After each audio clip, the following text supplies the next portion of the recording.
کہتے ہیں ایک چینی بڑھیا کے گھر میں پانی کے لیے 2 مٹکے تھے جنہیں وہ روزانہ ایک لکڑی پر باندھ کر اپنے کندھے پر رکھتی اور نہر سے پانی بھر کر گھر لاتی۔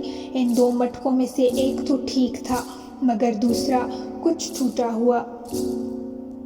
ہر بار ایسا ہوتا کہ جب یہ بڑھیا نہر سے پانی لے کر گھر پہنچتی تو ٹوٹے ہوئے مٹکے کا آدھا پانی رستے پر ہی بہہ چکا ہوتا کہ دوسرا مٹکا پورا بھرا ہوا گھر پہنچتا۔ ثابت مٹکا اپنے کارکردگی سے بالکل مطمئن تھا اور دوسری طرف وہ ٹوٹا ہوا مٹکا بالکل ہی مایوس ہو چکا تھا، حتیٰ کہ وہ تو اپنی ذات سے بھی نفرت کرنے لگا تھا کہ آخر کیوں وہ اپنی فرائض کو اس انداز میں پورا نہیں کر پاتا جس کی اس سے توقع کی جاتی ہے۔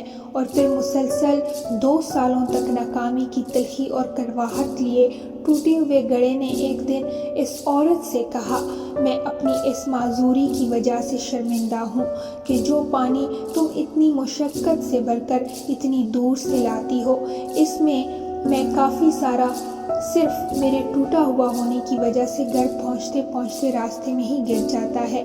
گھڑے کی یہ بات سن کر بڑھیا ہنس دی اور کہا، کیا تم نے ان سالوں میں یہ نہیں دیکھا کہ میں جس طرف سے تم کو اٹھا کر لاتی ہوں ادھر تو پھولوں کے پودے ہی پودے لگے ہوئے ہیں جبکہ دوسری طرف کچھ بھی نہیں اگا ہوا۔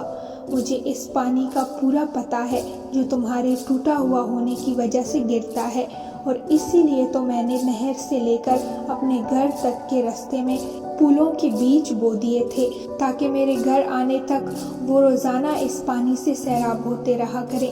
ان 2 سالوں میں نے کئی بار ان پھولوں سے خوبصورت گلدستہ بنا کر اپنے گھر کو سجایا اور مہکایا ہے۔ اگر تم میرے پاس نہ ہوتے تو میں ان بہار کو دیکھ ہی نہ پاتی جو تمہارے دم سے مجھے نظر آتی ہے۔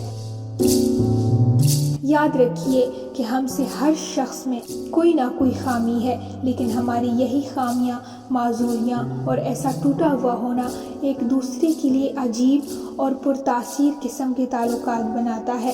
ہم پر واجب ہے کہ ہم ایک دوسرے کو ان کی خامیوں کے ساتھ ہی قبول کریں۔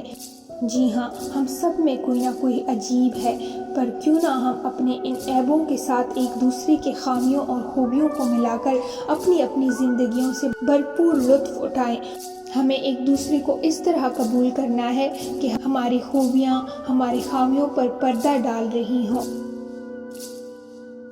بہت شکریہ وقت دینے کا۔ اگر ویڈیو اچھی لگی ہے تو چینل کو سبسکرائب کریں، لائک کریں اور آگے شیئر کریں۔ اللہ حافظ۔